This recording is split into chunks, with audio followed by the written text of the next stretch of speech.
বতাহে সুৰ দিয়া ৰ'দে কথা কোৱা কাচিয়লি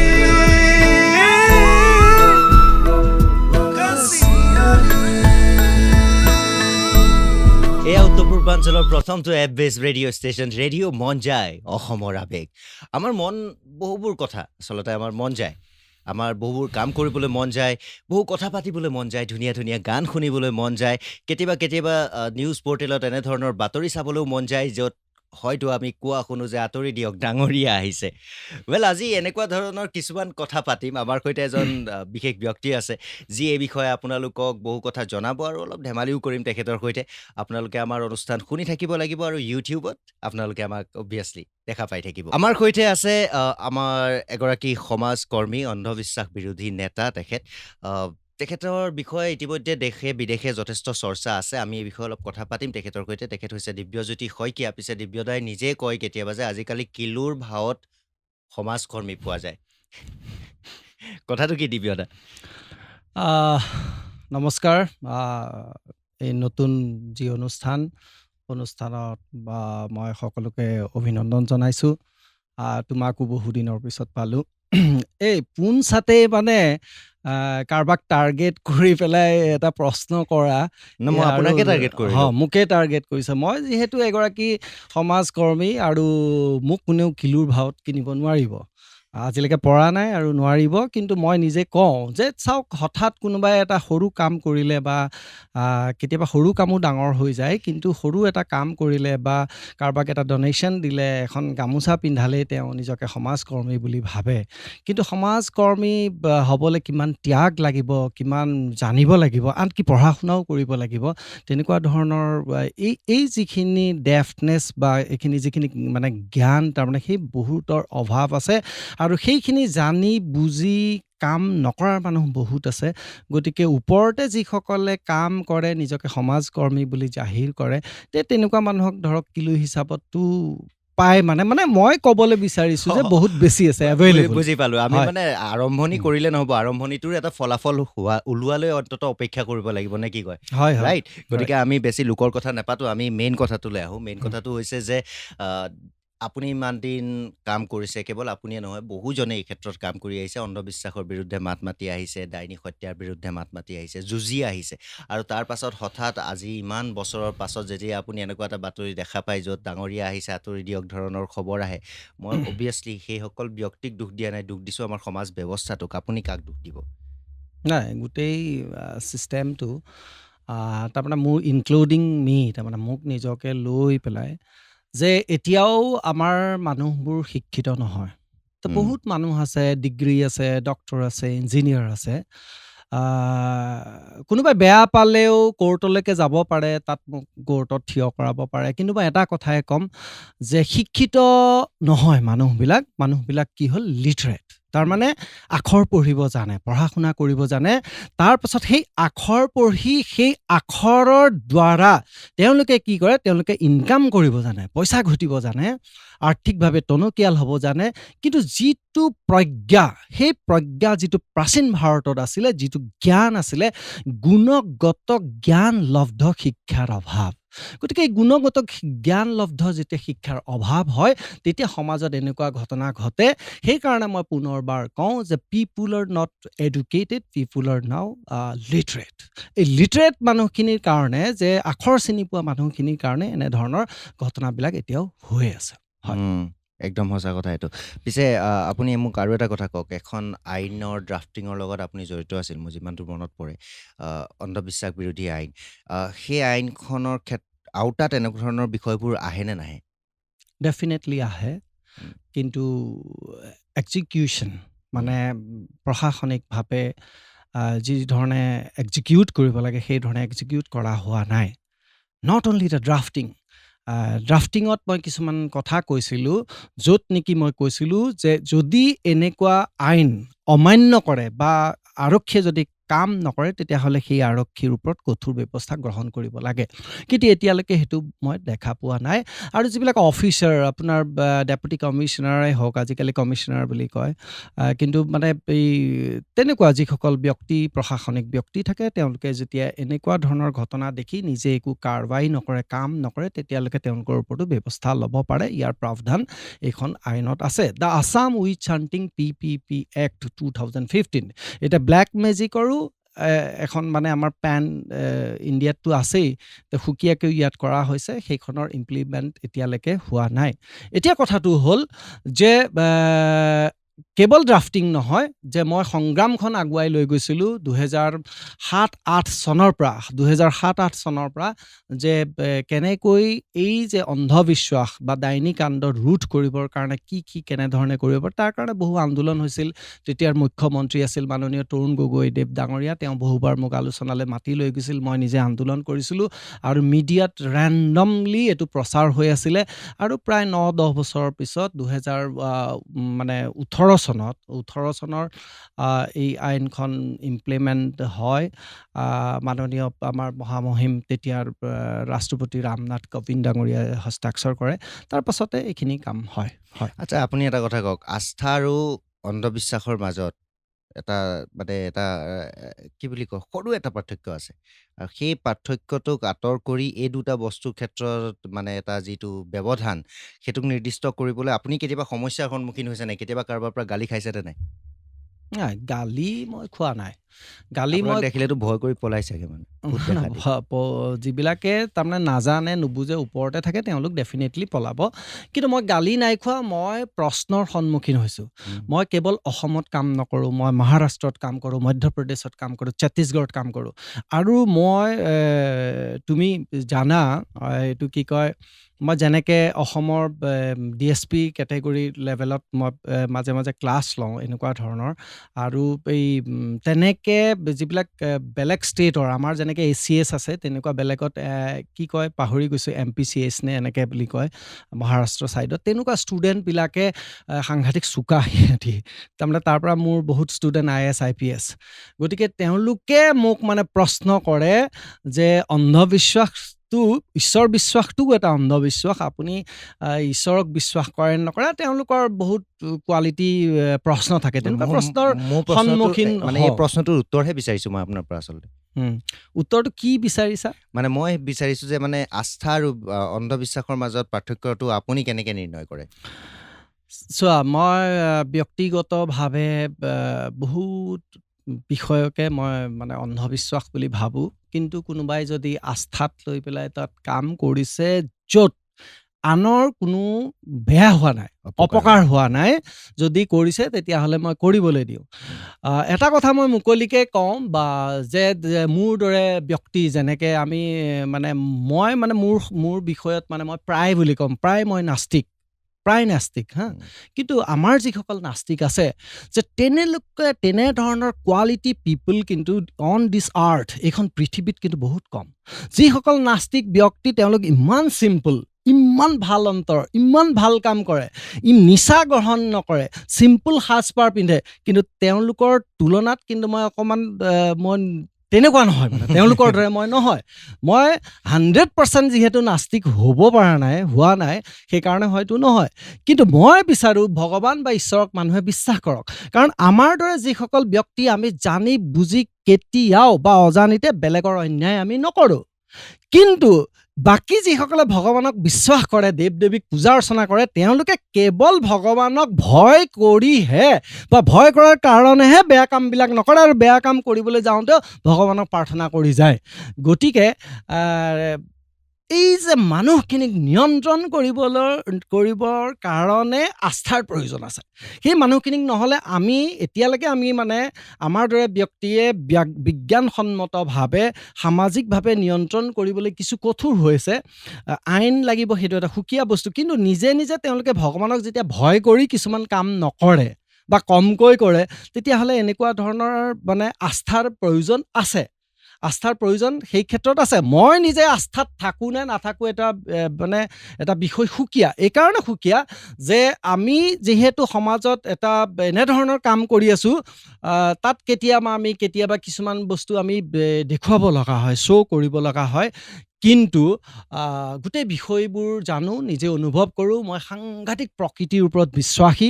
মই প্ৰকৃতিক ভাল পাওঁ আৰু মানুহে এতিয়া খুব মানে তোমাৰ দৰে ব্যক্তি বা সাংবাদিকসকলে মোক এতিয়া মানে লৈ যায় বা ক'ৰবাত অৰণ্যৰ মাজলৈ ক'ৰবাত যে মানুহক আপুনি কওক যে আপুনি যে প্ৰকৃতিপ্ৰেমী, লুকাই লুকাই মনে মনে আপুনি প্ৰকৃতিক ভাল পায়, জীৱ-জন্তু, কুকুৰ। এই ভাল পোৱাটো সদায় মনে মনে থকাই ভাল।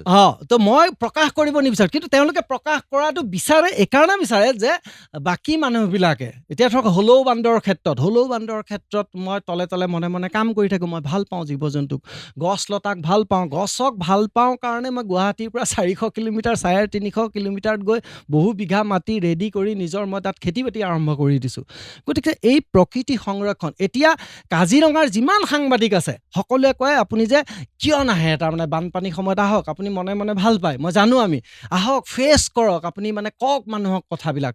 মই ক'ব নিবিচাৰোঁ। মানুহে ভাবিব একেটা মানুহ গানো লিখে, মটিভেটৰো হয়, ই মানে আমুকো কৰে তামুক কৰে, মানৱ অধিকাৰ কৰ্মী, আকৌ ই প্ৰকৃতিবিদো হ'বলৈ গৈছে। মই হ'বলৈ যোৱা নাই। মই ভিতৰৰ পৰা অন্তৰৰ পৰা মই প্ৰকৃতিক ভাল পাওঁ। নাই, সেইটোতো সকলোৰে মনত আছে। আমি সকলোৱে প্ৰকৃতিক ভাল পাওঁ বা মানে সকলোৱে পায়নে? মই প্ৰশ্ন কৰিছোঁ।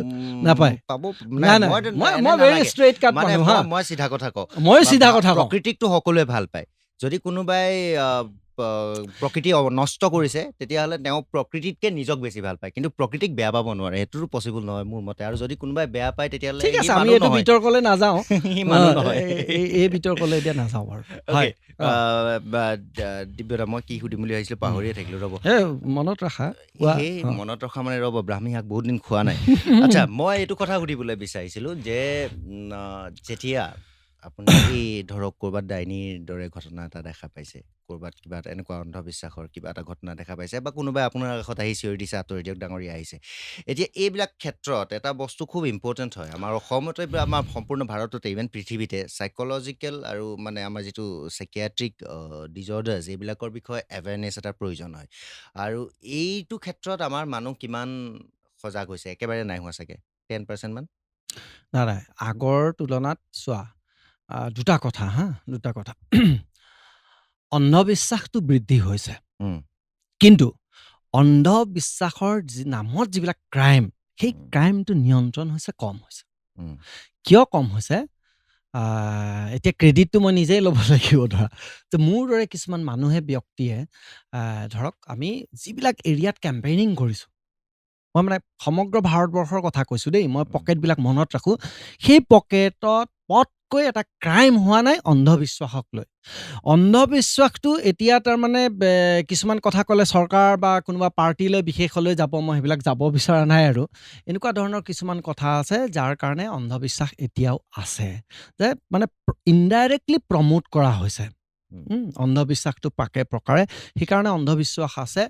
এই প্ৰমোশ্যন বা এই ধৰণৰ কাৰবাৰবিলাক যেতিয়ালৈকে বন্ধ নহ'ব, তেতিয়ালৈকে কিন্তু অন্ধবিশ্বাসটো থাকিব। এতিয়া বহুতে নিজকে বহুত অতি ভক্তিবান বা আমুক বিশ্বাস কৰা তামুক বিশ্বাস কৰাটো এইটো শ্ব' কৰিবও বিচাৰে। মানে এনেকুৱা কিছুমান ঘটনা ঘটিছে। গতিকে এইবিলাকৰ কাৰণে অন্ধবিশ্বাসটো চলি থাকিব। কিন্তু মই কি কথা ক'ব বিচাৰিছোঁ যে মোক পাৰ্টিকুলাৰ কথাটো হ'ল যে অন্ধবিশ্বাসৰ নামত ক্ৰাইম হ'ব নালাগে, অপৰাধ হ'ব নালাগে। ঠিক মানে আছে? এতিয়া আপুনি এনেকুৱা ধৰণেও ক'বলৈ বিচাৰিছে নেকি যে অন্ধবিশ্বাসটো যিটো লেভেলত চলি আছে, সেইটো হয়তো চলি থাকিব, তাক আপুনি ৰোধ কৰিব নোৱাৰে? চলিব টু চাম এক্সটেণ্ট, আৰু কেইবছৰমান চলিব, তাৰপৰা চেঞ্জ হৈ যাব। অন্ধবিশ্বাস আকৌ কমি যাব। এইটো মই ডাইৰেক্টলি কোৱা নাই, আৰু মই ইনডাইৰেক্টলি কৈছোঁ যে এইবিলাক কথা বতৰাৰ কাৰণে অন্ধবিশ্বাসটো থাকিব অলপ দিন, তাৰপিছত আকৌ কমি যাব। মানুহে অন্ধবিশ্বাস কৰিবলৈ বাধ্য হৈছে, আৰু নিজকে দেখুৱাবলৈ, শ্ব' কৰিবলৈ যাওঁতে অন্ধবিশ্বাসৰ লগত বিলীন হৈ গৈছে। একচুৱেলি জনা বুজা মানুহ তেনেকুৱা হৈছে কথা বতৰাবিলাক। কিছুমান মঞ্চৰ পৰা কিছুমান কথা ক'বলৈ অকণমান অসুবিধা হয়। একেবাৰে সঁচা। সেইকাৰণে মই কোৱা নাই, আৰু সেইকাৰণে কোৱা নাই একচুৱেলি।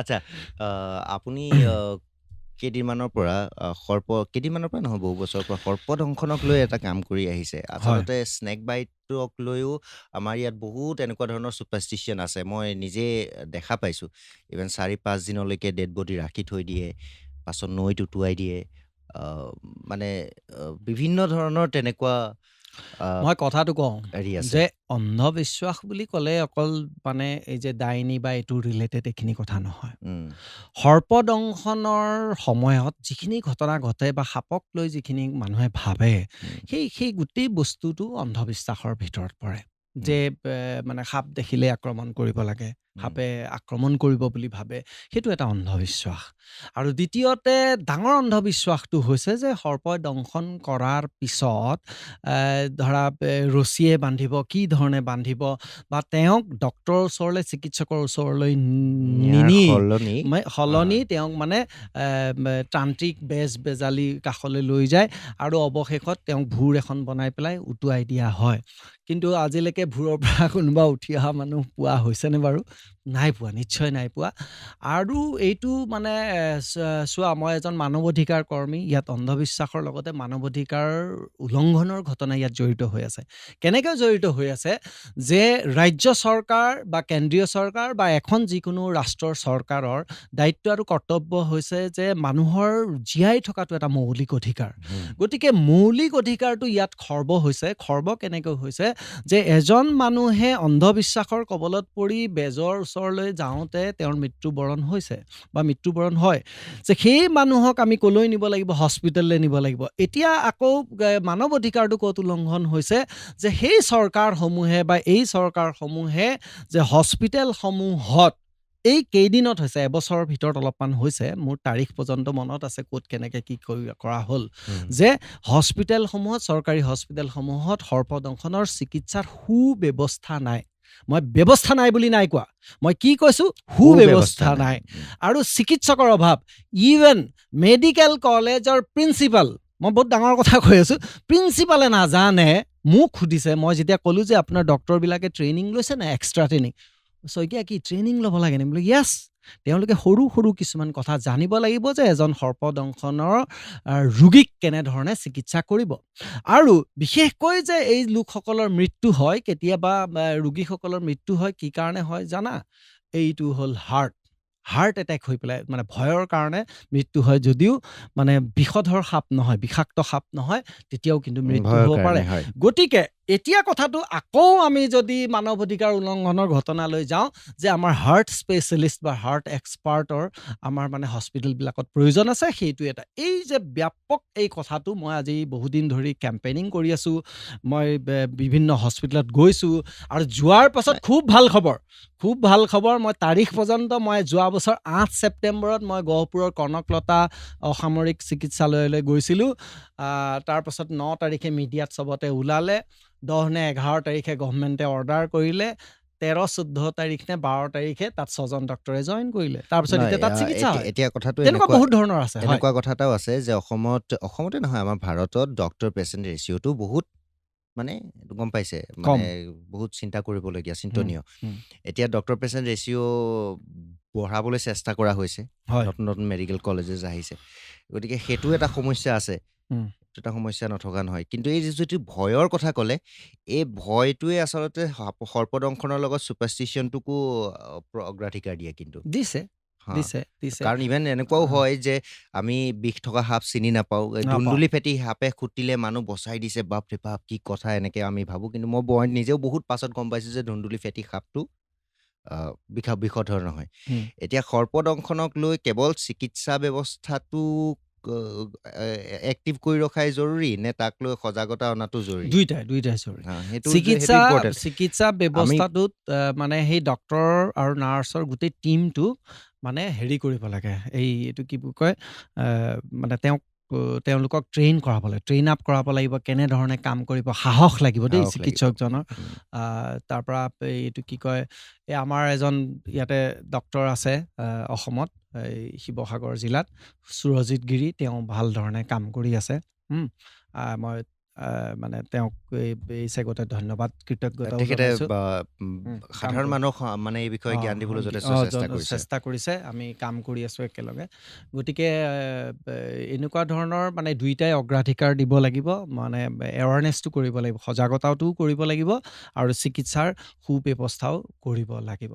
এতিয়া মানে এইখিনিৰ উপৰিও মই বৰ্তমান সময়ত এণ্টি ড্ৰাগছৰ ওপৰত কাম কৰি আছোঁ, মই নিজে কৈছোঁ।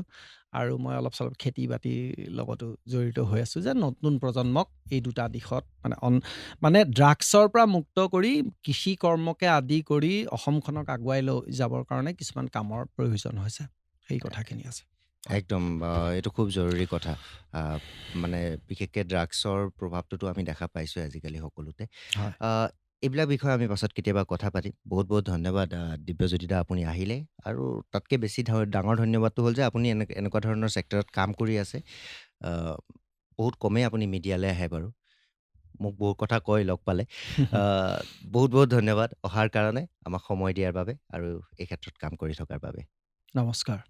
আপোনালোকে শুনি থাকিব ৰেডিঅ' মন যায়, অসমৰ আৱেগ, উত্তৰ পূৰ্বাঞ্চলৰ প্ৰথমটো এপ বেছ ৰেডিঅ' ষ্টেচন। আমাৰ ইউটিউব পেজটো ছাবস্ক্ৰাইব কৰিবলৈ নাপাহৰিব আৰু লগতে আমাৰ ছ'চিয়েল মিডিয়া পেজবিলাক লাইক, শ্বেয়াৰ আৰু ফ'ল' কৰিবলৈ নাপাহৰিব। আপোনাৰ বন্ধুক, আপোনাৰ পৰিয়ালৰ সদস্যসকলক কওক, প্লে' ষ্ট'ৰত গৈ আপোনালোকে ৰেডিঅ' মন যায় যিটো এপ্লিকেশ্যন সেইটো ডাউনলোড কৰিব পাৰিব আৰু লগতে ৰিভিউ প্ৰদান কৰিবলৈ নাপাহৰিব। শুনি থাকিব ৰেডিঅ' মন যায়, অসমৰ আৱেগ। বতাহে সুৰ দিয়া ৰ'দে কথা কোৱা কাচিয়লি